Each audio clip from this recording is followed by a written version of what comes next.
لله الحمد لله الذي أمرنا بالتفقه في الدين وأشهد أن لا إله إلا الله وحده لا شريك له إله الأولين والآخرين وأشهد أن سيدنا ونبينا محمدا عبده ورسوله أفضل الأنبياء والمرسلين اللهم صل وسلم وبارك على عبدك ورسولك سيدنا ومولانا محمد إمام المتقين وعلى آله وصحبه أجمعين أما بعد فقد قال الله تعالى في القرآن الكريم أعوذ بالله من الشيطان الرجيم يا أيها الذين آمنوا إذا قمتم إلى الصلاة فاغسلوا وجوهكم وأيديكم إلى المرافق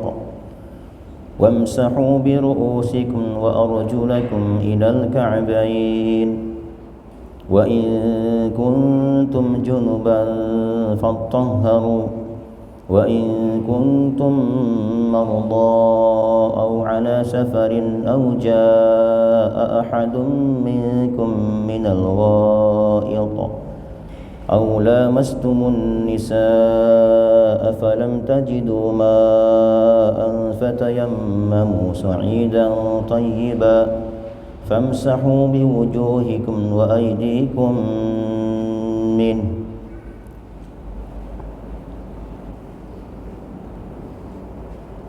ما يريد الله ليجعل عليكم من حرج ولكن يريد ليطهركم وليتم نعمته عليكم لعلكم تشكرون صدق الله العظيم وصدق وبلغ رسوله النبي الحبيب الكريم ونحن على ذلك من الشاهدين والشاكرين والحمد لله رب العالمين سبحانك لا علم لنا إلا ما علمتنا إنك أنت العليم الحكيم وربنا افتح بيننا وبين قومنا بالحق وأنت خير الفاتحين معاشر الأمهات para hadirat al-mukarramat yang telah kumpul di tempat yang mulia ini, mudah-mudahan niat baik kita, langkah-langkah kita menuju tempat yang mulia ini senantiasa dijadikan setiap langkah kita sebagai rahmah, sebagai maghfirah dan sebagai derajat untuk kita semua. Amin ya Allah ya Rabbal Alamin.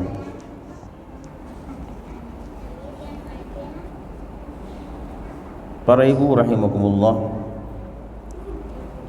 pagi ini kita akan kembali melanjutkan kajian Bulughul Maram yang sudah tertunda beberapa bulan ya Bu ya.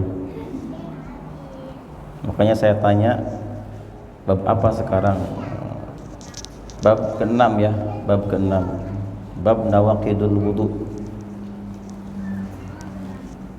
Ini bab termasuk bab yang penting kita kaji dan termasuk bahasan yang wajib kita ketahui. Jadi kalau ada kajian-kajian yang sifatnya wajib, ibu tidak usah izin ke suami. Ayah mau ngaji dulu misalnya, atau abi, umi mau ngaji dulu, tidak usah. Kenapa? Karena kajiannya wajib. Beda dengan kajian yang sifatnya sunnah, seperti Ustaz menerangkan tentang sholat duha, sholat sunnah, puasa Senin Kamis, terus puasa di bulan Rajab dan lain-lainnya. Maka ini hukumnya sunnah. Kita sebagai seorang istri wajib izin ke suami. Kalau kita langsung berangkat ikut kajian sunnah, kemudian suami kita tidak ridho, maka ibu setiap langkahnya mendapat laknat dari Allah Ta'ala. Dan bahkan hasil kajian pun tidak berkah, tidak manfaat. Kenapa? Karena tidak ada izin dari suaminya. Ada Bu babnya? Ibu ada babnya? Ada, sudah ada semuanya. Bab ke-6, nawaqidul wudu, artinya pembatalan wudu. Hadis yang pertama dari Anas ibn Malik radhiyallahu anhu, beliau berkata, kana ashabu Rasulillah sallallahu alaihi wasallam ala ahdihi yantadhiruna al-isya'a hatta takhfiqa ru'usuhum thumma yusalluna wa la yatawaddaun. Apa artinya? Kalau secara terjemah di bawah, dahulu para sahabat Rasulullah sallallahu alaihi wasallam ketika beliau masih hidup, mereka pernah menunggu sholat isya sampai kepala mereka itu tertunduk karena tertidur. Kemudian mereka sholat isya tanpa berwudu kembali. Kan ashabun Rasulillah. Jadi pada zaman dulu ketika baginda Rasulullah SAW masih ada, masih hidup, itu para sahabat pernah terjadi, bahkan sering Bu ya, mereka yang tadhirunal isya'a, menunggu datangnya sholat isya. Berarti habis mereka sholat maghrib tidak pulang ke rumah, tapi iktikaf di masjid menunggu sholat isya berjamaah dengan Rasulullah sallallahu alaihi wasallam. Karena sahabat sibuk, capek kerja di siang harinya, sampai-sampai ketika mereka menunggu datangnya sholat isya, kepala mereka pun tertunduk. Kalau bahasa Sunda mah mundutan Bu ya. Jadi kepalanya itu sampai ada yang nempel ke dadanya, ada juga yang cekluk-ceklukan gitu. Saking apa? Saking ngantuknya mereka. Nah ketika mereka tidur dalam keadaan duduk, bahkan sebagian ada yang berdiri Ibu. Ketika mereka sholat isya berjamaah dengan Rasulullah SAW, itu ketika mereka berdiri itu tidur lagi, tidur mereka. Jadi tidak hanya ketika sebelum qomat, tapi ketika di dalam sholat pun itu ada sahabat yang ternyata mereka berdiri pun dalam keadaan tertidur. Tetapi mereka tidak berwudu lagi, malah melanjutkan sholat atau langsung sholat isya berjamaah. Dan Nabi mengetahui hal ini, tetapi beliau tidak mengingkarinya. Nah, berarti ketika ada kelakuan sahabat yang diketahui Rasulullah, kemudian baginda Rasul tidak melarang mereka, menandakan bahwa hal tersebut adalah sesuatu yang takrirat, yang disetujui oleh Rasulullah SAW. Dan sunnah hukumnya Bu, hukumnya sunnah kita menunggu datangnya isya, dari mulai maghrib ke isya. Kalau bisa waktu ini kita gunakan sebaik-baiknya. Kenapa? Karena zaman jahiliyah ketika Islam belum ada, setiap kali mereka ada di waktu antara maghrib ke isya, mereka biasanya tidur. Kalau kita nggak tidur, paling main HP atau mungkin minum teh ya Bu ya, ngobrol santai dengan keluarga. Padahal waktu ini adalah waktu yang sangat luar biasa keutamaannya. Sampai disebut oleh para sahabat sebagian, sholat atau waktu antara maghrib ke isya adalah waktu ghaflah, waktunya orang-orang lalai di waktu itu. Padahal kalau kita lihat keterangan dari Al-Quran, dari hadis Nabi, ini sangat luar biasa. Sampai Allah memuji orang-orang yang tidak tidur di antara maghrib ke isya, digunakan untuk apa? Yad'una rabbahum khaufan wa tama'a. Dibuka surat As-Sajdah ayat 16.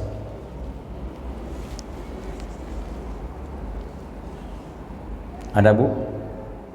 Belum?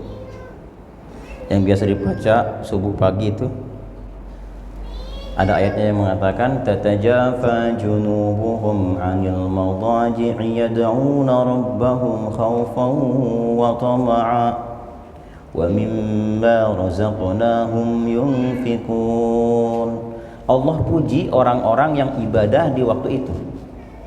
Apa kata Allah? Tatajafa junubuhum, lambung mereka itu jauh dari tempat tidurnya, artinya nggak tidur mereka. Dan mereka selalu berdoa kepada Allah dengan apa? Dengan penuh rasa takut dan juga penuh dengan rasa harap. Takut akan siksanya, berharap akan pahalanya. Dan mereka juga berinfakkan sebagian rezeki yang telah kami berikan. Sebagian mufassir menjelaskan bahwa ayat ini dikhususkan untuk mereka yang ibadah di antara maghrib ke isya. Sekarang pertanyaannya, Pak Ustadz, kan ibu-ibu tidak di masjid, di rumah masing-masing. Apakah seorang ibu bisa iktikaf tapi bukan di masjid, di rumahnya? Bagi seorang ibu yang ingin dapat pahala seperti laki-laki, maka mereka boleh menggunakan tempat sholatnya di kamar atau di mana sebagai masjidnya. Nanti ibu bikin tempat untuk ibadah di tempat atau rumah ibu, misalnya di kamar ibu, siapkan sajadah, dan ibu katakan, saya jadikan tempat ini sebagai tempat sholat. Maka tempat yang ibu isyarakan itu otomatis langsung menjadi wakaf dan menjadi masjid ibu. Ketika ibu duduk di situ ibadah, maka sama dengan iktikaf di masjid. Nah, kalau kita ingin mendapat pahala seperti laki-laki yang iktikaf di masjid, maka jadikanlah tempat ibadah ibu di rumah sebagai tempat untuk sholat. Apa di antara keutamaannya? Saya bacakan beberapa hadis. Yang pertama, hadis dari Sauban radhiyallahu anhu. Rasul bersabda, "Man akkafa nafsahu ma baina maghrib wal isya fi masjidin jama'atan lam yatakallam illa bi salatin wa qur'anin kana haqqan 'ala Allah an yudkhilahul jannah." Luar biasa. Barang siapa yang iktikaf di waktu antara maghrib dan isya di tempat sholatnya di masjid, ya. Kalau di masjid, kalau ibu di rumah berarti di rumah yang sudah disebutkan ucapan tadi, bahwa jadikan tempat itu sebagai tempat sholat. Dan ketika dia iktikaf di tempatnya itu atau di masjid berjamaah dan tidak berbicara sedikit pun tentang ucapan-ucapan yang duniawi dan juga laga, artinya yang tidak bermanfaat. Jangan sampai ada obrolan-obrolan yang tidak bermanfaat, termasuk chatan ibu, chat-chatan dengan sahabat yang tidak bermanfaat. Ini termasuk menggagalkan atau menggugurkan keutamaannya. Kecuali dia hanya mengucapkan zikir-zikir sholat atau zikir-zikir doa dan juga baca Quran.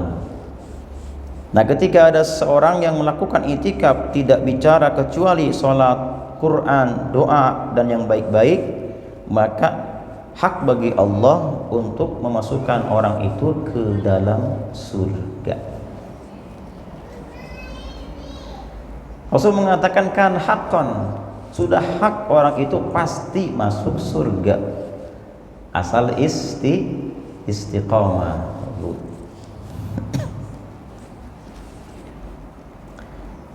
Nah, kemudian bagaimana kita isi waktu maghrib isya ini dengan ibadah? Misalnya kita ingin sholat, apakah ada tuntunannya sholat? Ada. Rasul mengatakan barang siapa yang sholat 6 rakaat, saya artikan aja langsung, ini dari Abu Hurairah, barang siapa sholat 6 rakaat setelah maghrib dan dia tidak bicara apapun terkecuali yang baik-baik, maka adalna lahu wa ibadati isnatai asyrata sanatan, maka ibadah sholatnya itu sebanding dengan orang beribadah selama 12 tahun. Bu, 6 rakaat sholat di waktu maghrib ke isya, apa ayatnya dan suratnya bebas. Ibu mau baca Al-Fatihah, Kuliah, Kulhu boleh, Al-Fatihah, Falak, An-Nas boleh, bebas. Ini hadis umum soalnya, apapun yang kita baca yang penting 6 rakaat saja. Maka ketika kita tidak bicara apapun kecuali hanya sholat itu, maka dia membandingi ibadah 12 tahun. Sebagian ulama-ulama dulu mereka biasanya ketika sholat di 6 rakaat ini suratnya pendek-pendek, Bu. Pertama Fatihah, kedua Yasin, yang kedua Fatihah, yang keduanya Tabarok, kan pendek itu kan. Rakaat ketiganya baca Fatihah, terus suratnya As-Sajadah, kan pendek. 2 salam. Kalau kita sholat malam baiknya dipisah-pisah, 2 rakaat 1 salam, 2 rakaat 1 salam. Kalau di malam hari, Bu, gitu. Jadi 2 kali salam, 2 kali salam. Kalau di siang hari baiknya digabung 4 rakaat 1 salam.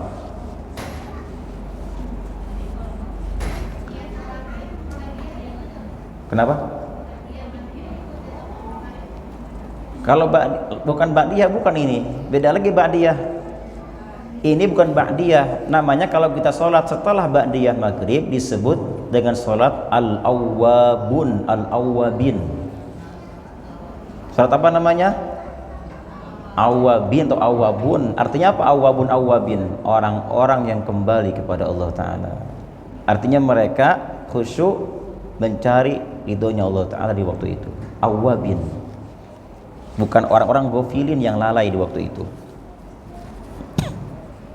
Satu nih ya. Oh, ibu nantang misalnya nih, Ustaz 6 rakaat itu sedikit, terlalu sedikit, tambah dong, ada enggak tambahannya yang lebih ini lagi? Bisa ditambah, Bu. Misalnya ibu pengen lebih lagi, bukan 6 rakaat. Hadis kedua dari Masruq dari Ibnu Abbas radhiyallahu anhuma, Rasul bersabda, barang siapa yang sholat 12 rakaat sekarang nih. Ini awabin, Bu, ya. Barang siapa sholat 12 rakaat setelah maghrib dan dia membaca setiap rakaatnya Fatihah 1 kali, Qulhu-nya 3 kali. Al-Fatihah sekali, Qulhu-nya berapa? 3 kali. Apa keutamaannya? Keutamaannya kata Nabi, ghafarallahu dzunubahu kullaha, maka Allah akan mengampuni semua dosanya. Semua dosanya akan diampuni. Dosa matanya, dosa telinganya, dosa lisannya. Dengan apa? Sholat 12 rakaat, setiap rakaatnya baca apa? Fatihah 1 kali dan Al-Ikhlas sebanyak 3 kali. Sanggup, Bu? Insyaallah. Wah, berarti masih ingin nambah lagi nih. Kalau mau nambah lagi terakhir, Bu, ya, terakhir ini paling tinggi hadis dari siapa? Dari Ibnu Umar radhiyallahu anhu. Rasul bersabda bahwasanya barang siapa sholat awwabin sebanyak 20 rakaat. Tarawih dong. Tarawih, Bu, ya. Apa surat yang dibaca? Setiap rakaatnya dia baca Fatihah dan Qulhu 1 kali. Al-Fatihah sekali, Qulhunya sekali, 20 rakaat. 2 rakaat salam, 2 rakaat salam, di 20 rakaat 10 kali salam. Lihat keutamaannya, Bu. Kalau orang sudah melakukan sholat awwabin sebanyak 20 rakaat dengan panduan surat yang disebutkan tadi, maka Allah pertama akan menjaga dirinya, kemudian keluarganya, kemudian hartanya, kemudian agamanya, kemudian dunia akhiratnya, kemudian tetangganya, kemudian orang-orang yang seputar rumahnya terjaga dengan gegara kita melakukan sholat awwabin sebanyak 20 rakaat. Dan bahkan Kata Nabi juga, Allah akan ringankan baginya sakaratul maut dan juga kengerian di hari kiamat nanti, dan dia akan melewati jembatan Sirat seperti kilat, dan terakhir dia akan masuk surga bersama dengan golongan orang-orang siddiqin, yang siddiq, yang jujur benar dalam imannya, seperti Abu Bakar As-Siddiq. Luar biasa ini ya. Jadi intinya adalah di waktu maghrib isya ini gunakan sebaik-baiknya, terutama dengan melakukan sholat awwabin. Sholat apa namanya Bu? Awwabin. Aduh Pak Ustadz, saya nggak bisa, sibuk waktu itu. Seperti saya sendiri Bu, saya sendiri nggak bisa melakukan sholat sebanyak itu, nggak bisa, kan saya punya aktivitas juga ngajar. Jadi bagaimana kalau orang misalnya dia ingin sholat awwabin tetapi waktunya terbatas, apakah bisa digabung dengan ba'diyah maghrib? Bisa.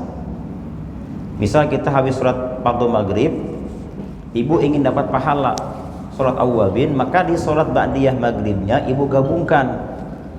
Jadi niatnya 2 kali digabung. Bagaimana niatnya? Usolli sunnata ba'diyatil maghrib atau usolli ba'diyatal maghrib wal awwabin raka'atain lillahi ta'ala.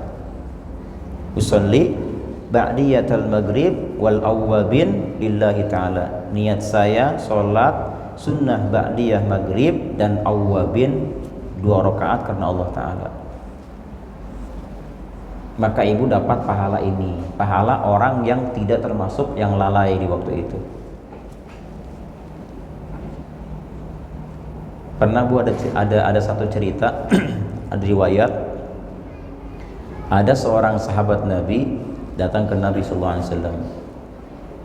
Katanya begini, "Ya Rasulullah, boleh saya bertanya?" "Boleh," kata Nabi. "Begini," kata orang itu, "saya sudah lama punya penyakit sakit gigi. Sudah saya upayakan obat ini itu tapi nggak sembuh-sembuh. Sembuh detik itu tapi nanti datang lagi. Apa saran Nabi?" Saran Nabi, kamu rutinkan, kamu istiqomahkan sholat ba'diyah, sholat awwabin, sholat setelah ba'diyah maghrib, sebanyak 2 rakaat saja. 2 rakaat. Rakaat pertama kamu baca Al-Fatihah dan baca Al-Falaq.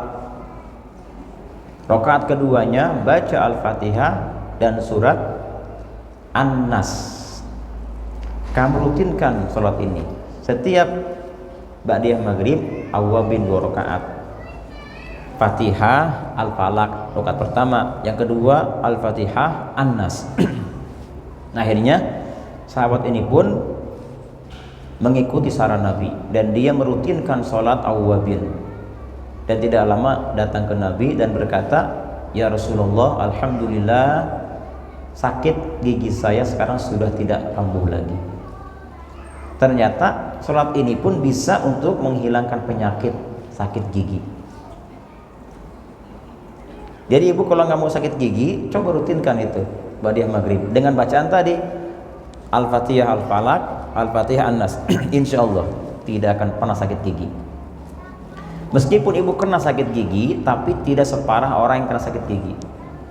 Dan saya alhamdulillah tidak pernah sakit gigi, alhamdulillah. Mungkin itu diantara hikmahnya, berkahnya rutin sholat awwabin. Nah, kalau ibu mau menggabungkan ba'diyah maghrib dengan awwabin karena ibu punya waktu terbatas, bisa. Nanti ibu rakaat pertamanya baca Al-Fatihah, baca Qul Ya, dan baca Al-Falaq. 3 surat, Al-Fatihah, Qul Ya, Al-Falaq. Rakaat keduanya Al-Fatihah, Qul Hu, An-Nas. Halo? Al-Fatihah, Qul Ya, Al-Falaq. Rakaat pertama Al-Fatihah, setelah itu baca Qul Ya, terus kemudian baca Al-Falaq. Nah, rakaat keduanya baca Al-Fatihah, terus baca kulhu dan baca an-nas. Kenapa ada 2 surat di sini? Karena sebetulnya orang kalau sholat ba'diyah maghrib, surat yang dibaca adalah Al-Fatihah dan Qul Ya, rakaat pertama. Rakaat kedua Al-Fatihah dan Qulhu. Nah, karena dia digabungkan dengan sholat awwabin, karena awwabin kan tadi dikatakan Al-Fatihah dan Al-Falaq. Al-Fatihah an-nas keduanya, maka digabungkanlah. Rakaat pertama digabungkan ba'diyah maghrib dengan awwabin, yaitu Al-Fatihah, Qul Ya dan Al-Falaq. Qul Ya-nya ba'diyah maghrib, Al-Falaqnya awwabin. Rakaat keduanya digabungkan lagi Al-Fatihah, kemudian Qulhu dan an-nas, karena di Qulhu adalah sholat ba'diyah maghrib, di an-nasnya itu adalah sholat awwabin. Paham Bu?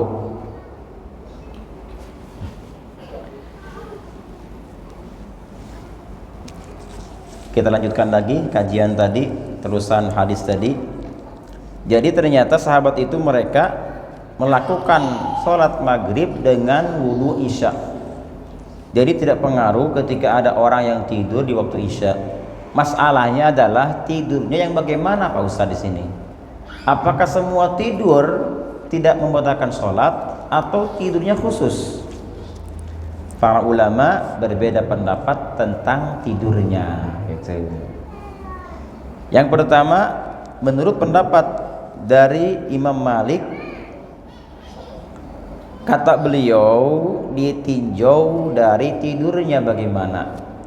Kalau tidurnya tidur berat, ya Bu, tidur berat nih, artinya sudah sampai tidak terdengar suara-suara, berarti tidur berat.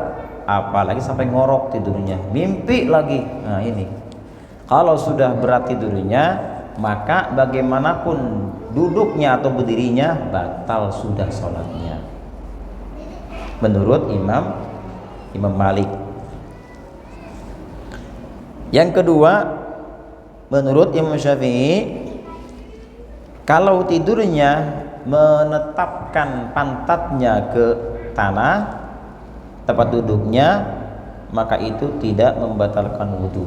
Artinya jangan sampai angin sampai keluar, ditahan dengan pantatnya. Jadi tekankan posisi kita, ditetapkan pantat kita ya ke lantai, maka ini tidak batal wudu. Kalau misalnya terangkat sedikit aja, kita bangun ternyata posisi kita sudah terangkat pantatnya, maka berarti batal wudunya menurut Imam Syafi'i.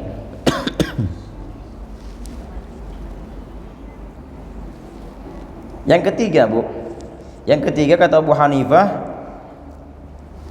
tidurnya kalau dalam keadaan seperti orang sholat, meskipun dia tidurnya berat, tidak batal sholatnya. Jadi dia tidur dalam keadaan posisi sholat. Misalnya berdiri, ada orang berdiri sholat nih, tidur dia sampai mimpi misalnya, tidak batal sholatnya. Kenapa? Karena posisi dia sedang dalam keadaan, kondisinya dalam keadaan sholat. Atau mungkin ruku atau sujud, orang sujud tidur dia, sujud tidur, pas bangun udah setengah jam ternyata. Nah ketika dia bangun tetap tidak batal menurut Abu Hanifah. Kenapa? Karena kondisi dia atau posisi dia sedang dalam keadaan sholat. Tapi kalau duduknya atau tidurnya dalam keadaan tidak sholat keadaannya, maka batal sholatnya apa wudunya. Yang terakhir menurut Imam Ahmad bin Hanbal, kalau tidurnya dalam keadaan duduk atau berdiri, maka tidak batal wudunya, gitu Bu. Jadi ada 4 pendapat di sini. Jadi kita kan mazhab Syafi'i. Jadi kalau mazhab Syafi'i itu kita duduknya atau tidurnya dalam keadaan pantat kita atau lubang anus kita ditutup rapat-rapat oleh pantat kita, jangan sampai terbuka. Meskipun berjam-jam tidurnya tidak membatalkan sholat. Meskipun ibu mimpi, atau mungkin ibu ngorok, nggak masalah, nggak batal wudu sepanjang masih ditetapkan pantat kita ke lantai. Para ibu rahimakumullah, menurut mazhab Syafi'i ada orang tidur terlentang misalnya. Yang dikatakan tidur adalah orang yang sudah tidak ingat apa-apa, sudah nggak sadar diri, nggak dengar suara-suara sama sekali, maka itulah yang namanya tidur. Kata beliau Syafi'i, kalau kita tidur masih terdengar suara-suara, ada meskipun nggak jelas suaranya tapi terdengar suaranya, meskipun kita ngorok bu tapi ada suara terdengar, suara yang masih hidup nih, orang-orang yang tidak tidur. Nah maka ini dikatakan tidak termasuk tidur, jadi nggak membatalkan sholat, nggak membatalkan wudhu, meskipun ibu tidurnya dalam keadaan terlentang ya. Bahkan mungkin ada mimpi sedikit gitu, tapi masih ada suara-suara terdengar. Ini dimasukkan ke dalam kategori tidak tidur pokoknya. Jadi tidak batal wudhu, kita tidak usah wudhu lagi. Paham bu? Ini bu ya. Jadi tidur jangan samakan dengan yang lainnya. Tidur memang tidak sadar kita. Jangan samakan dengan orang gila, orang mabok, dan orang yang ayan. Tahu ayan bu? Ayak epilepsi itu kan sadar juga. Jangan samakan. Kalau orang ketika punya wudhu gila, atau mungkin dia mabok, atau mungkin dia kesurupan, atau mungkin dia epilepsi, maka ini batal sudah sholatnya, wudhunya, karena ini bukan tidur. Meskipun sedikit gilanya, sedikit kita maboknya, maka ini bisa membatalkan wudhu kita.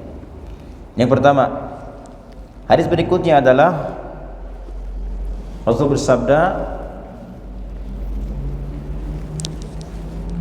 dari Aisyah radhiyallahu anha, beliau berkata, "Ja'at Fatimatun bintu Abi Hubaysh ila Nabi sallallahu alaihi wasallam faqalat ya Rasulullah inni imra'atun ustuhadu fala athhar afa'at us-salata qala la innama dzalika irkun wa laysa bihaydin fa idza aqbalat haydatuk fadami as-salata wa idza adbarat faghsili anki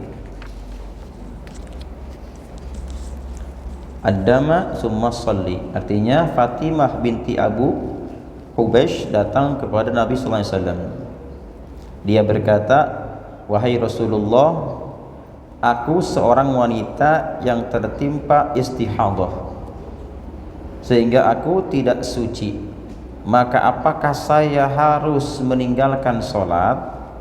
Beliau menjawab, "Tidak, karena itu hanyalah darah yang keluar dari pembuluh darah dan bukan haid. Jika masa haidmu tiba, maka tinggalkanlah sholat. Dan jika ia telah berlalu, maka cucilah darah tersebut dan dirimu juga. Kemudian sholatlah." Ini menarik nih untuk ibu-ibu nih ya.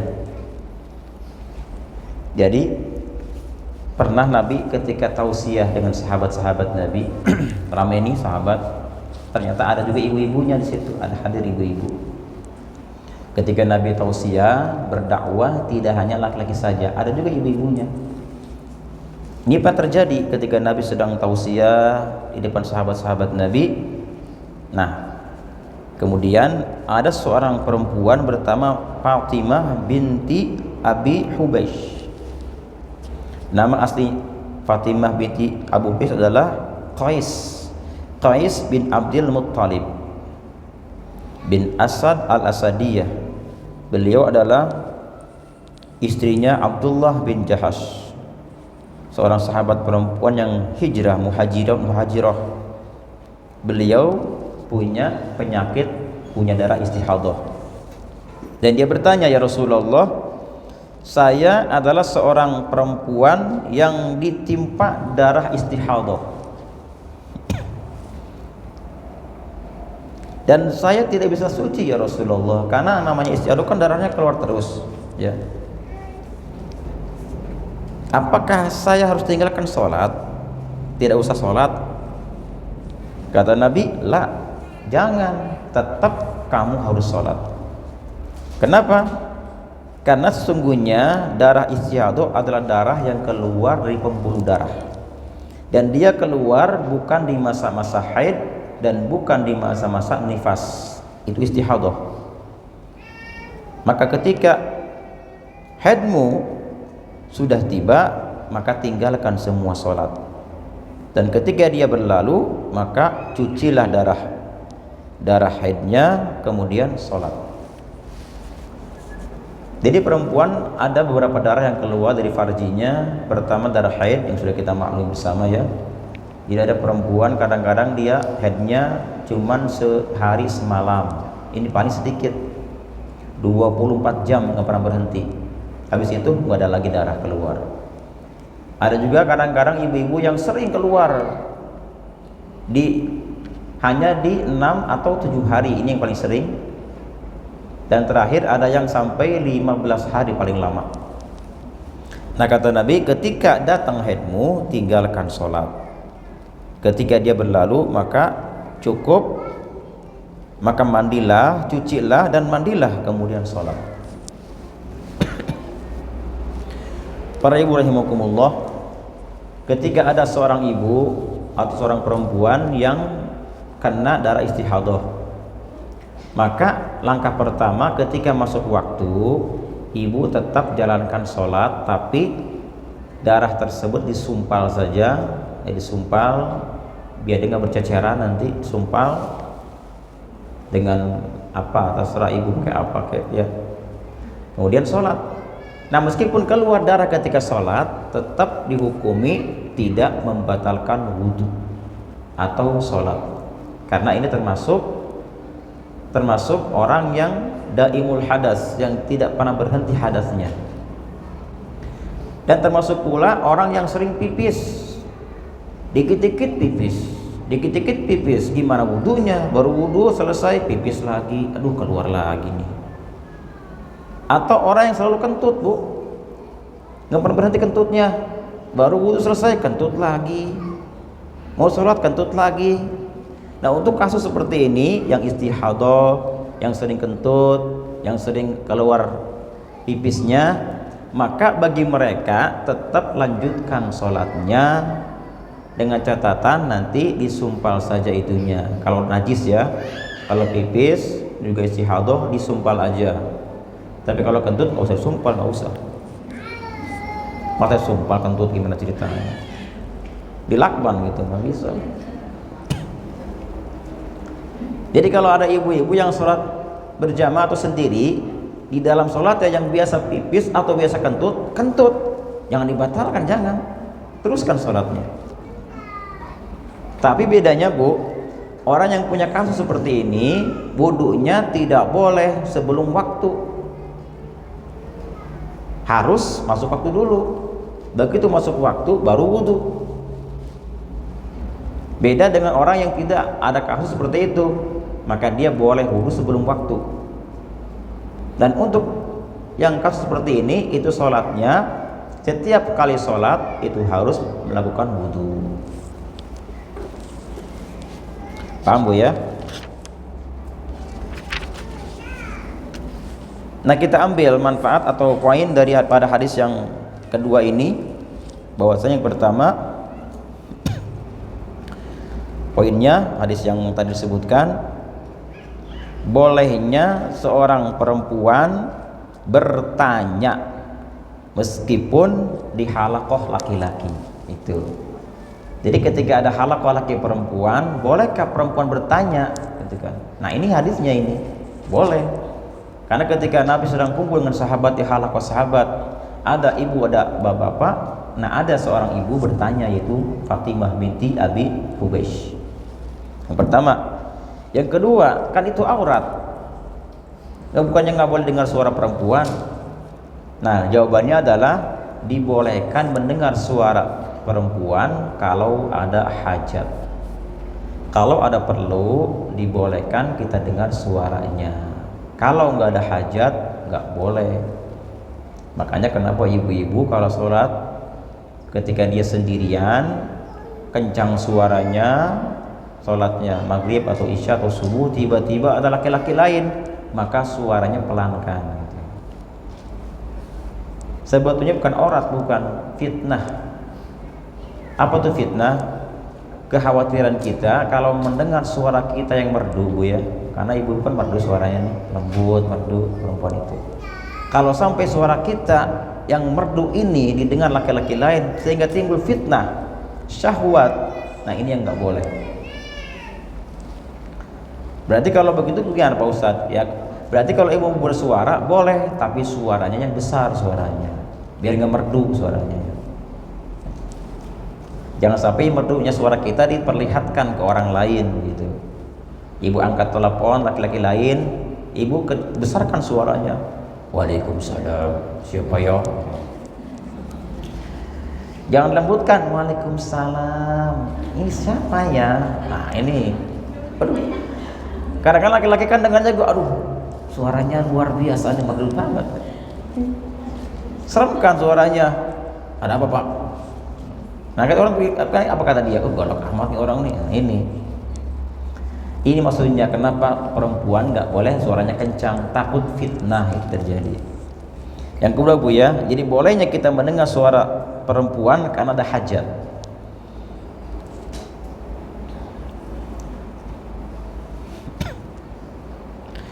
Nah, berikutnya yang ketiga adalah darah haid adalah darah yang najis.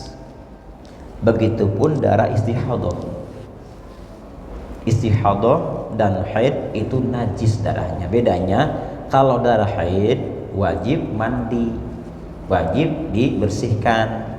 Tapi kalau istihadah tidak wajib mandi, tapi wajib dibersihkan. Setiap selesai sholat bersihkan nanti. Setiap mau sholat bersihkan. Ketika datang lagi biarkan aja, mending sumpal ya. Setiap mau sholat bersihkan. Nah, berikutnya adalah yang berikutnya yang ke berapa nih? Yang ke 5. Bahwasanya di hadis ini adalah tahrimus shalah alal haid, diharamkan sholat bagi siapapun yang di masa-masa haid. Tidak boleh perempuan sholat ketika masa-masa haid.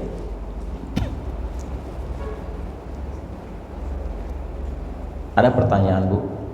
Ada pertanyaan begini, Pak Ustadz, misalnya nih, saya adalah seorang perempuan yang haid saya paling lama 15 hari misalnya. Kan nggak mungkin tiap hari keluar darah, Bu, ya. Ada waktu tertentu yang kosong dari darah atau suci dari darah. Misalnya 3 hari keluar darah, 4, 5 kosong, 6, 7, 8 darah keluar lagi, 9, 10 kosong lagi. Nah, di masa-masa kosong nih, atau di masa-masa nggak ada darah, apakah boleh saya sholat di waktu itu? Atau berhubungan badan dengan suami? Atau mungkin puasa, Bu, ternyata kita pas subuh nih, ini masa-masa haid, pas subuh, oh nggak ada darah nih, puasa siapa tahu nih sampai sore nggak ada darah lagi. Puasa boleh nggak di masa-masa dia nggak ada darah? Ada 2 pendapat di sini. Pendapat pertama, selama dalam masa 15 hari tidak boleh melakukan kegiatan ibadah, baik itu sholat, puasa, atau hubungan badan dengan suami kita. Ini pendapat paling sahih, paling kuat. Pendapat kedua, dibolehkan kita di masa-masa kosong melakukan ibadah. Misalnya mau sholat nih, baca Quran, megang Quran, boleh, silakan.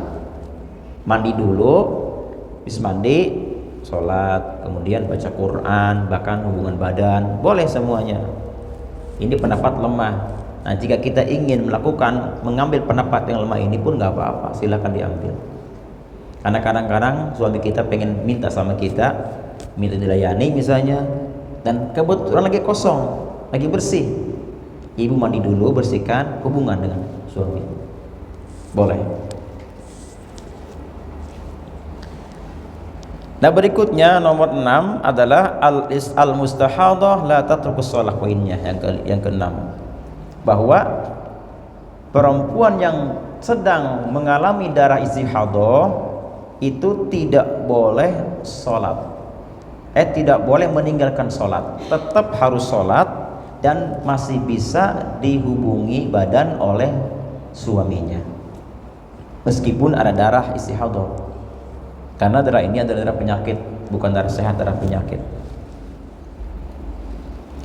Jadi begini Bu ya, kalau misalnya ibu-ibu, misalnya kan darah paling lama kan haid 15 hari.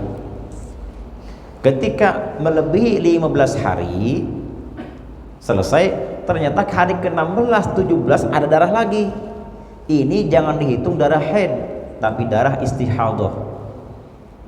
Setiap lebih dari 15 hari hitungannya, karena batasnya adalah 15 hari paling lama. Lebih dari itu adalah darah istihadah.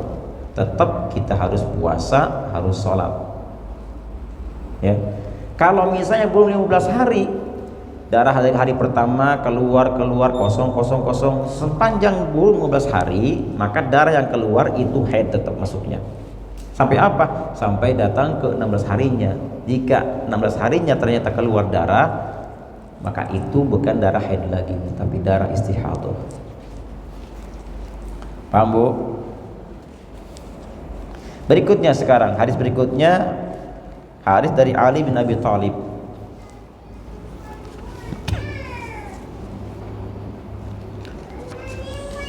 Apa kata Ali? Kata Ali bin Abi Thalib radhiyallahu an, beliau berkata, ada gini, dan dalam riwayat Al-Bukhari ya, sambungan tadi nih, summa tawaddu'i likulli sholatin, kemudian berwudulah setiap kali sholat. Artinya untuk perempuan yang istihadah atau mungkin yang punya kasus tadi, kayak tadi banyak kentutnya, sering kentut atau mungkin sering pipis, maka wudunya adalah setiap kali masuk waktu sholat. Tidak boleh sebelum waktu dia sudah berwudu. Hadis berikutnya di sini dari Ali bin Abi Thalib radhiyallahu anhu. Beliau berkata, "Kuntu rajulan madza'a fa amartu al-Miqdada an yas'ala an-nabiy sallallahu alaihi wasallam fas'alahu faqala fihil wudu." Apa artinya? Aku adalah seorang laki-laki, kata Ali ini. Aku adalah seorang laki-laki yang sering mengeluarkan madhi. Tahu madhi Bu? Tahu apa? Apa madhi? Bening. Ada madhi, ada wadi, ada mani, beda. Kalau mani kita sudah paham ya, apa itu mani. Jadi kalau madhi itu adalah sebelum keluarnya mani, ketika ada gejolak syahwat dan gebu-gebu, itu biasanya keluar madhi. Ya, sebelum mani keluar, madhi dulu keluar. Madhi namanya itu madhi. Ya, jadi sebelum keluar, biasanya sebelum keluar darah air mani, itu ketika kita sedang syahwatnya, keluarlah air madhi itu.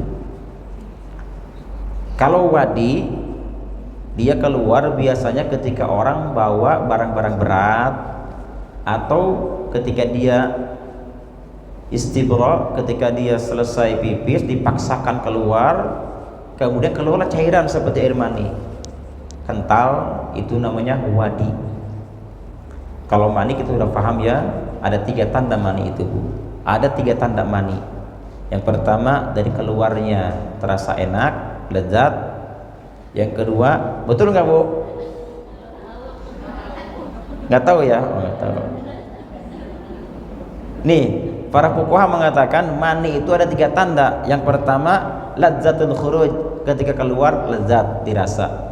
Yang kedua dari baunya, kita cium, beda dengan madhi dan wadi. Madhi nggak beraroma Bu, nggak ada aromanya, nggak ada baunya. Tapi kalau mani ada khasnya, kita cium sendiri, oh ini mani ini gitu. Yang ketiga tadafuk, keluarnya nggak meleleh, muncrat, itulah air mani. Nah ketika ada 3 tanda ini, berarti dia air mani. Air madhi dan air wadi ya, madhi dan wadi itu najis, wajib dibersihkan tapi nggak usah mandi. Tidak wajib mandi tapi wajib dibersihkan. Tapi kalau air mani tidak najis, tapi wajib mandi. Dalam hadis ini Ali berkata ke Miqdad, "Hei Miqdad, sampaikan ke Rasulullah, aku ini adalah laki-laki yang suka mengeluarkan madhi," kata Ali. Lalu Miqdad pun menyampaikan kepada Rasulullah SAW. Apa kata Nabi? Lalu aku memerintahkan Al-Miqdad untuk bertanya kepada Nabi SAW. Lalu dia bertanya kepada beliau, maka beliau bersabda, "Fihil wudu," harus berwudu.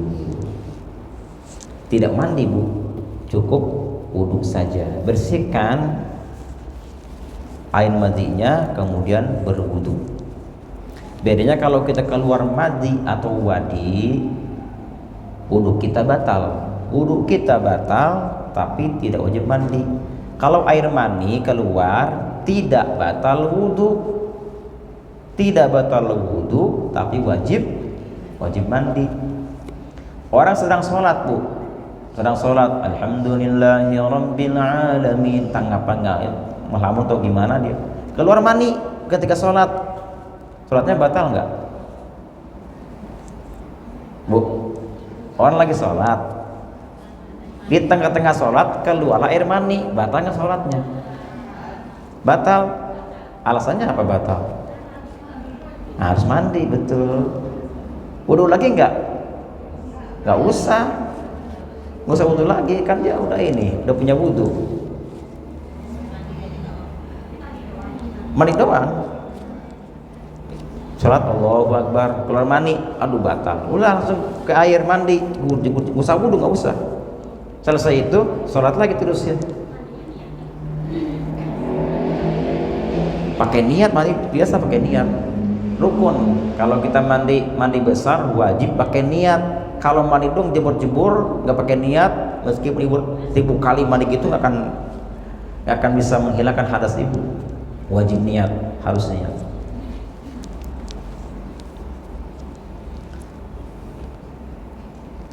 Jadi madhi ini bu, madhi termasuk salah satu kasus tadi ya, kayak ibu tadi. Kalau perempuan suka darah istihadah keluar, laki-laki madhi yang keluar. Dan ini beberapa kasus banyak terjadi. Saya punya teman juga ada yang mengadu pernah, "Ustaz, aduh saya madhi keluar terus, gimana caranya ya?" Itu dia. Bagaimana solusinya? Pokoknya orang seperti ini kasusnya, keluar madhi, istihadah, kentut, pipis. Jadi wudunya mereka itu harus masuk waktu dulu gitu.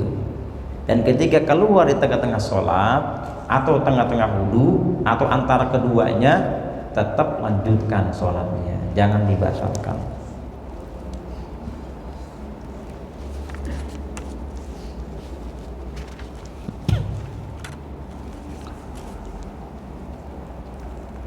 Terus apa poinnya dari hadis ini tentang Ali bin Abi Thalib? Yang pertama adalah poinnya, jawazul istinabah fil fatwa, boleh nitip pertanyaan gitu.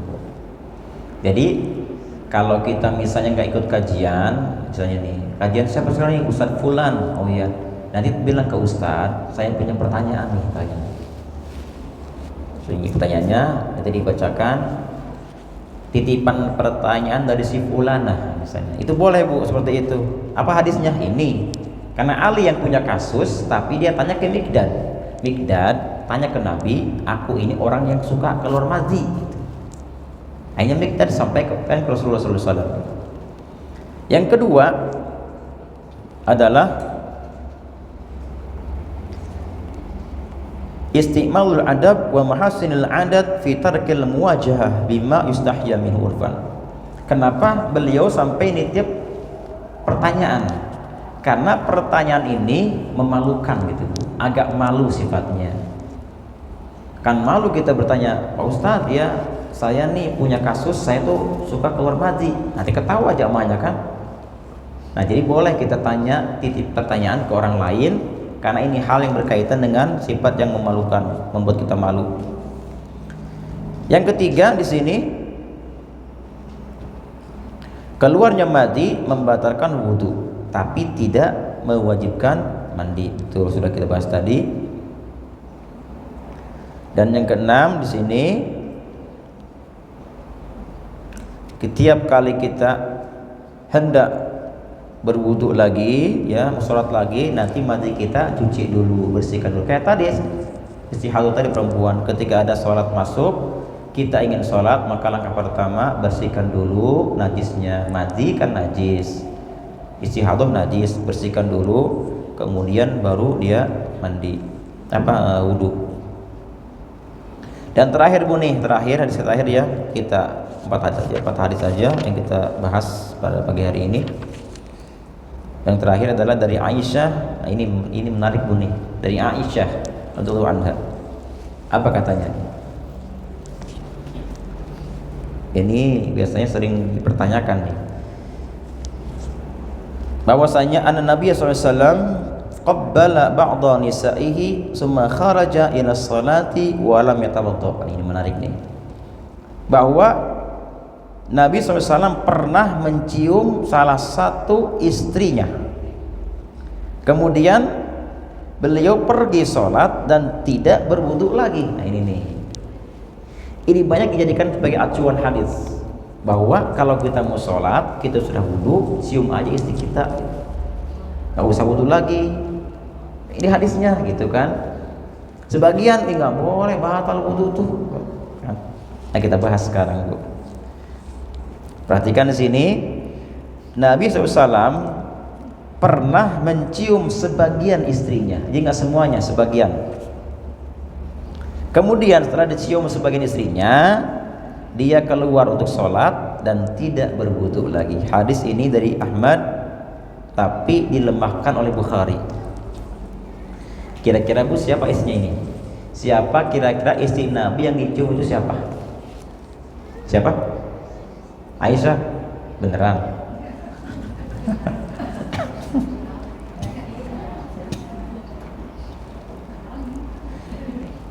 Arwah bertanya, sahabat Nabi bertanya, kayak ini hadis kan umum kan, dari Nabi pernah mencium sebagian istrinya. Kata Arwah begini, saya pernah datang ke Aisyah dan saya tanya dia, hei Aisyah, dalam hadis itu Nabi mengatakan Nabi pernah mencium sebagian istrinya, man hiya, siapa ya kira-kira? Tapi kayaknya kamu nih, kayaknya, kata Arwah nih, kayaknya kamu Aisyah. Nah ketika dikatakan itu, fadhahikat, Aisyah tertawa, iya itu saya gitu. Ternyata siapa yang dicium itu? Aisyah radhiyallahu anha. Namun kira-kira kalau kita berpegang kepada hadis ini, pasti kita akan mempraktekkan di rumah masing-masing, bahwa Nabi saja ketika mau sholat itu cium istrinya dulu, baru pergi, nggak wudu lagi. Nah kita bahas Bu ya, bagaimana pendapat para fuqaha tentang hal ini.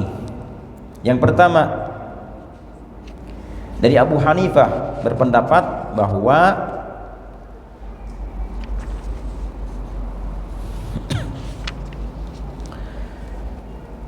mencium istri ya,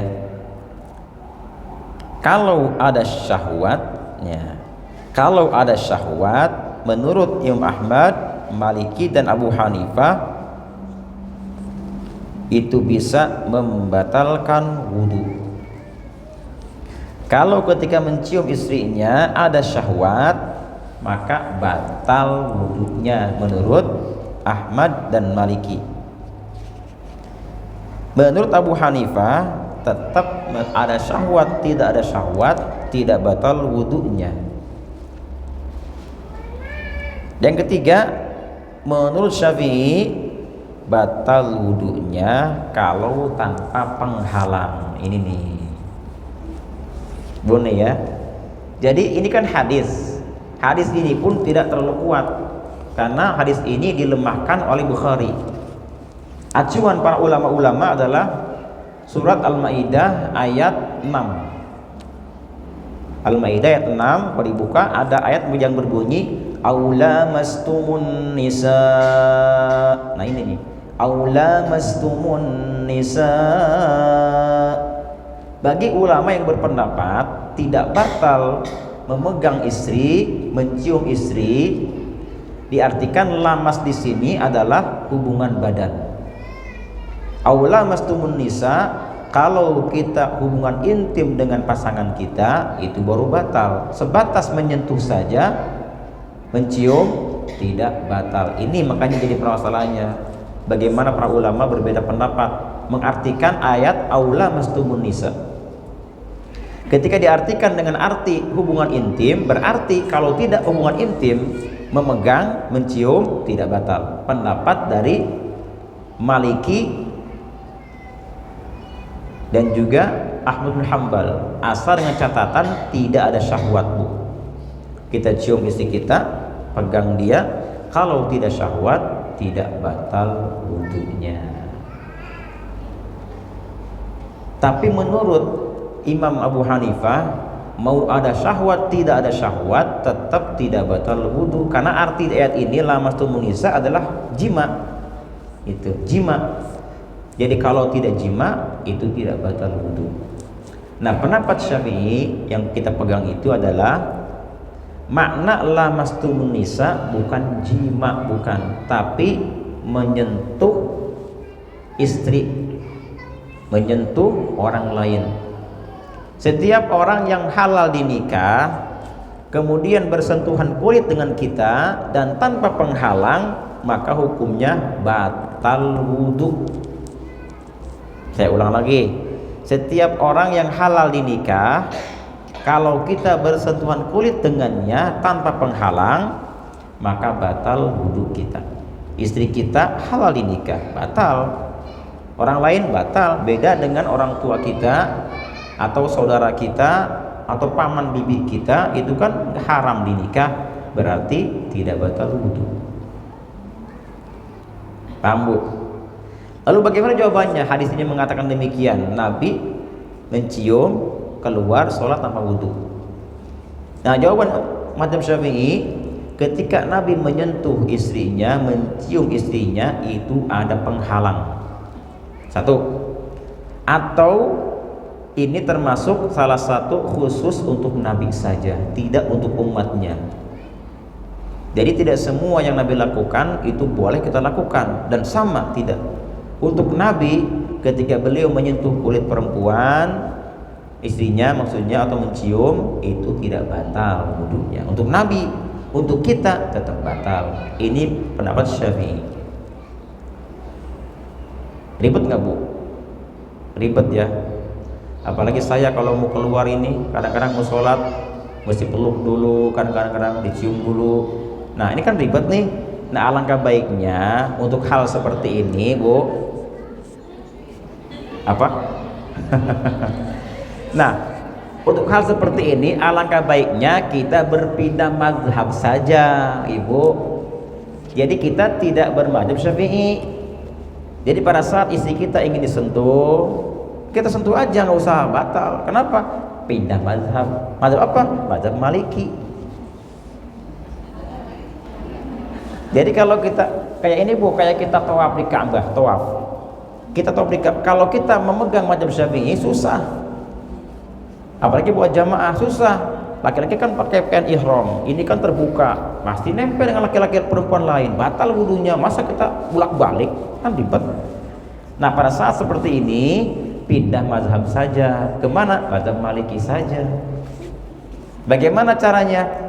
Kalau kita mau pindah mazhab Maliki, maka wudunya pun harus wudu Maliki. Jangan sama. Masa wudunya Syafi'i, pembatalannya Maliki, atau tekaci atau.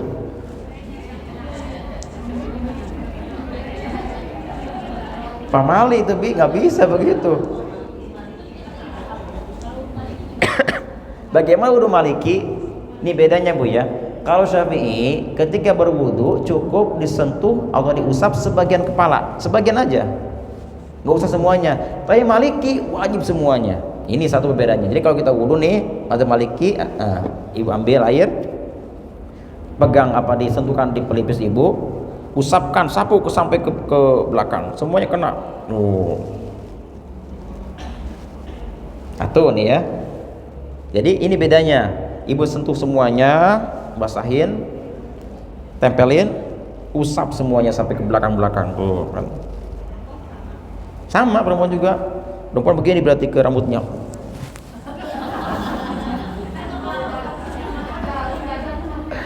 Enggak lah Bu, enggak. Tapi kepala aja, kepala bahas kepala ini kan kepala ini nih. Sampai kepala, nggak usah ke belakang-belakang. Rambutnya panjang, enggak. Kepala aja, kepala tuh kan tuh. Nah, terus ini. Tuh. Nih. Selesai kan? Pertama, yang kedua, dalam mazhab Maliki, setiap anggota yang dibasuh wajib diusap. Berapa yang dibasuh? Satu wajah, dua kedua tangan, ketiga kaki. Yang lainnya itu kan sunnah hukumnya. Ini wajib. Jadi kalau ibu sudah membasuh wajah nih selesaikan, usap-usap. Satu. Tangan selesai, usap-usap. Kan? Kemudian tangan, jangan begini, bukan begini, bukan. Biasa wudunya biasa dialirkan air, kemudian usap-usap. Nah, usap tuh. Beres itu kaki juga sama, kaki dibasuh, kemudian usap-usap bagian bawahnya, atasnya, semuanya. Nggak semuanya, usap aja usap. Nggak usah diratakan, nggak usah, usap aja. Selesai ibu diusap semuanya, wajah selesai, ini selesai, kaki selesai, ini juga sudah, berarti ibu pindah mazhab Maliki.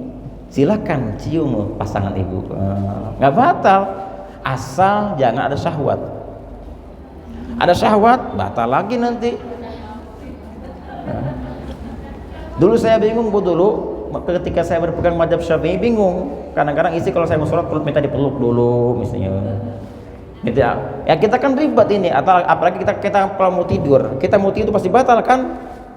Ya, batal mah. Bagaimana supaya nggak batal wudhu nih? Saya mau baca Quran dulu, tapi kadang-kadang istri kita atau suami kita ingin dekat kita. Nah kita urus itu aja Maliki kayak tadi. Nanti ketika bersentuhan kulit nggak masalah gitu, nggak batal.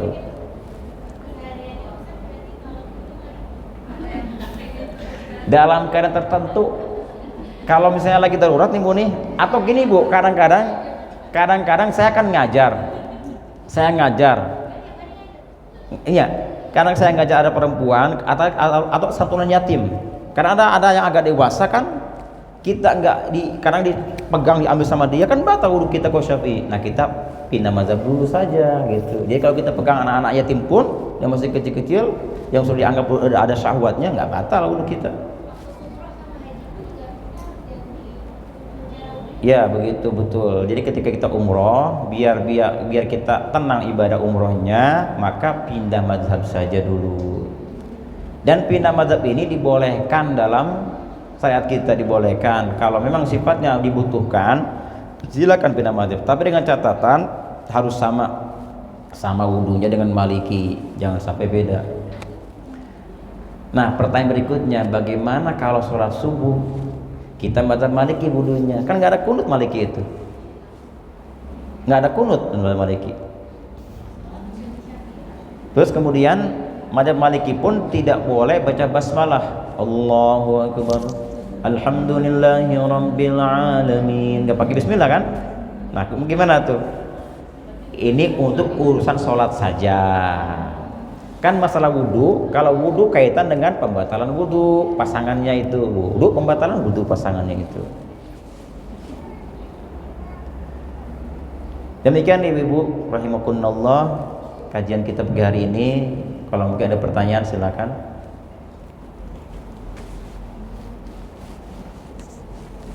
Alhamdulillah, terima kasih Ustaz. Ibu-ibu mungkin ada yang ingin ditanyakan, silakan. Ustaz, boleh ditegaskan nggak Ustaz karena ada perdebatan nih Ustaz.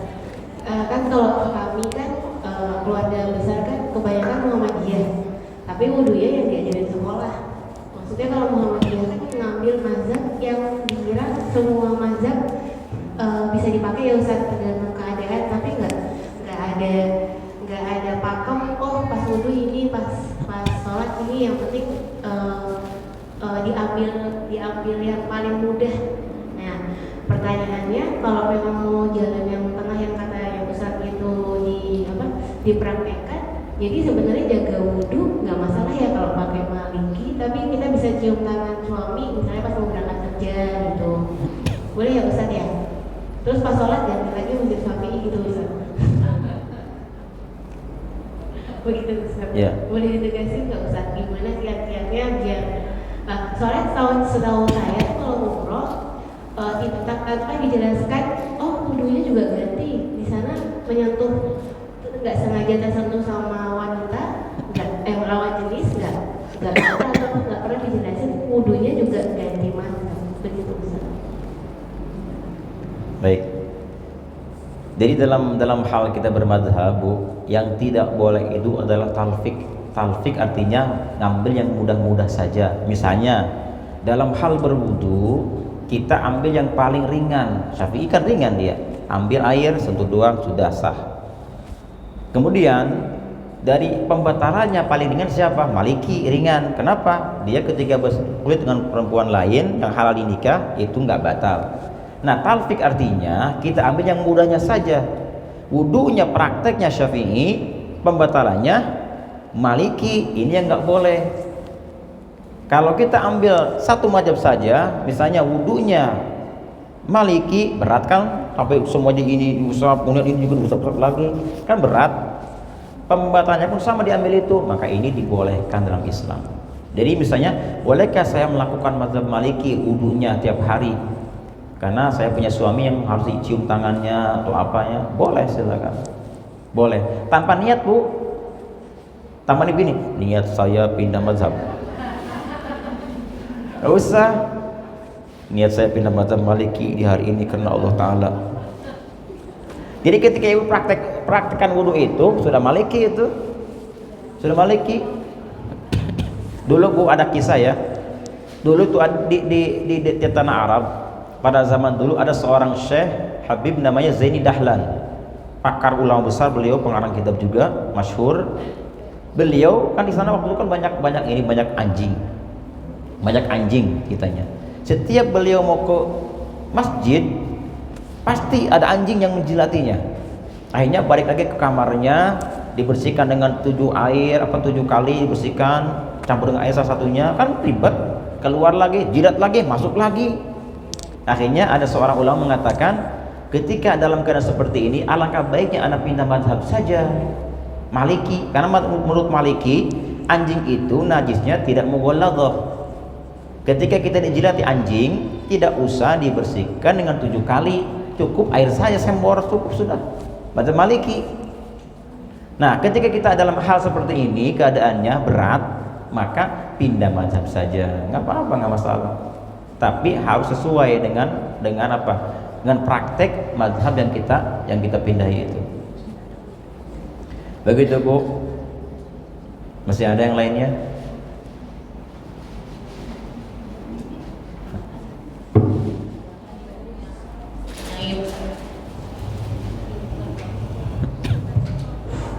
Bismillah, Pak Ustadz, saya mau nanya, yang saya tahu nih katanya. Orangnya mana ini?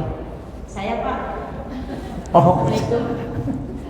Gimana? Pak, kalau saya tahu Pak katanya kalau lebih baik kalau kita mau tidur itu kita baiknya berwudu dulu. Nah, yang saya tanyakan kalau misalkan kita tiba-tiba malam kita pengen buang air kecil gitu, apakah kita wajib ambil wudhu lagi atau enggak gitu Pak Ustadz? Terima kasih. Ya. Bagaimana kalau orang sudah wudhu kemudian dia pipis atau mungkin BAB, apakah mesti wudhu lagi? Ya mesti Bu. Kan sunnah kita kalau mau tidur harus punya wudhu. Ketika batal wudhu ya wudhu lagi. Kentut, misalnya kentut wudhu lagi. Atau mungkin kita pipis ya wudhu lagi, wudhu lagi. Nggak ada ulama mengatakan kalau kita pipis nggak batal wudhu, nggak ada batal wudhu. Kalau mau tidur, jadi kita tidur sunnahnya dalam keadaan bersuci. Kita punya wudhu. Jadi kalau orang tidur dalam keadaan bersuci, maka insya Allah yang masuk ke dalam kita pun adalah hal-hal yang suci gitu. Dan orang yang tidur dalam keadaan bersuci, insya Allah mimpinya pun mimpi yang baik-baik. Dan Allah jaga dia di masa tidurnya itu dari apa? Dari segala gangguan, bersuci.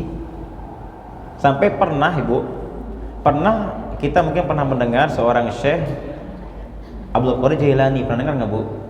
Seorang Syekh tokoh terkenal. Beliau itu pernah di satu malam, ya, beliau punya penyakit mencret. Pernah. Karena bagi beliau setiap kali BAB itu harus mandi. Beda dengan kita. Kalau kita kan wudu doang. Kalau beliau enggak. Setiap kali BAB harus mandi. Jadi di malam itu beliau pernah itu BAB-nya itu sebanyak 16 kali kalau nggak salah.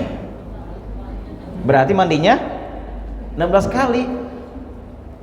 Saking apa? Saking ingin bersuci ketika tidurnya. Rasul mengatakan, "Dum ala taharah yuwassa 'alaika rizqu." Dawamkan olehmu berwudu, bersuci, maka rezekimu tidak akan pernah habis. Ternyata kita punya wudu, rezeki kita terus mengalir, luas. Itu diantara rezeki apa? Harta kita, kasih sayang kita, pikiran kita, pokoknya banyak yang baik-baik akan diluaskan rezeki kita berwudu itu. Dan manfaat berwudu diantaranya apa? Diantaranya orang banyak berwudu, insya Allah akan awet muda diantaranya. Kemudian yang kedua, insya Allah otaknya akan tajam, cerdas orang berwudu itu. Orang-orang dulu mereka tidak pernah sampai ketika mereka batal wudu terus kemudian tidak wudu lagi. Rata-rata semuanya wudu, tidak pernah tinggal. Dan makanan yang kita makan atau minuman yang kita minum atau masakan yang kita masak dalam keadaan berwudu itu beda berkahnya dengan masakan minuman yang tidak punya wudu.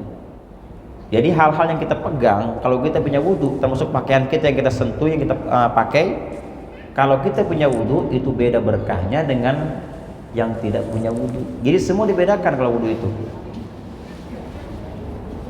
Oleh karenanya para ulama dulu mensunahkan wudu jangan sampai tertinggal.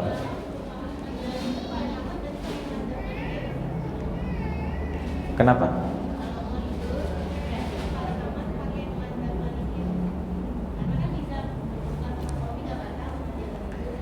Ya betul. Kalau malam nih mazhab Maliki saja Bu, nanti bisa pelukan kan?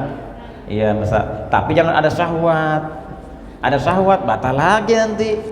Peluk-pelukan, mesra-mesraan, ada syahwat ya batal wudu nantinya. Itu. Dengan catatan nggak ada syahwat pokoknya, nggak batal wudu. Tapi Bu ya, perlu kita ingat orang yang tidur bareng dengan suaminya, meskipun dia berpegang ke mazhab Syafi'i, kan batal. Hakikatnya orang ini tidak batal wudu. Dia batal wudu pada saat dia mau sholat, nggak boleh sholat. Kenapa? Batal dengan suaminya. Tapi untuk hakikatnya dia masih punya wudu. Artinya kalau dia meninggal dunia di malam itu, maka dia termasuk orang yang mutatahhirin yang punya wudu. Dikatakan batal untuk apa? Batal dari sisi ibadahnya, nggak boleh sholat, nggak boleh pegang Quran. Tapi untuk hakikat dirinya, masalah dia tidak ibadah, itu punya wudu sebetulnya. Orang yang sudah punya wudu tadi, meskipun dia hubungan dengan istri suaminya, karena dia kan tadinya apa? Punya wudu. Tapi tetap yang mau ibadah mandi dulu lah, mandi. Itulah hebatnya kita punya wudu, meskipun kita melakukan sentuhan kulit dengan suami kita, masih dianggap sebagai orang yang mesti bersuci. Allah mengatakan innallaha yuhibbul mutatahhirin. Allah mencintai orang-orang yang sukanya mutatahhirin, bersuci. Masih ada? Sudah. Masih ada ya Ibu, silakan.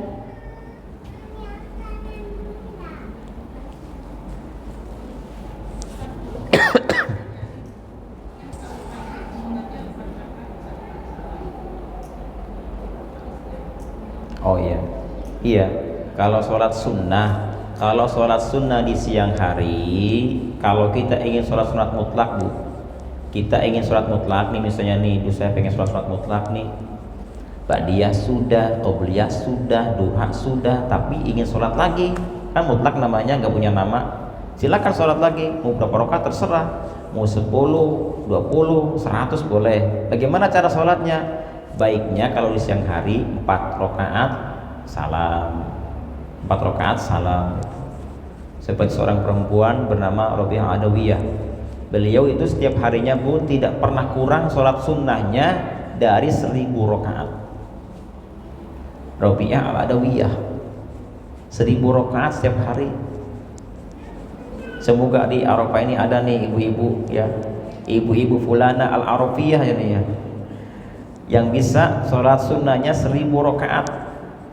20 rakaat aja tarawih didebatkan kita mah, kelamaan yang 8 aja Pak Ustadz kan, gimana ini mau 1000 rakaat. Ya mudah-mudahan ibu semuanya diberikan kesehatan, panjang umur, dimurahkan rezeki, diampuni segala dosa-dosanya, diangkat derajatnya, diangkat penyakitnya, sehingga kita bisa istiqomah mengamalkan semua perintah Allah Ta'ala. Amin ya Allah ya Rabbal Alamin.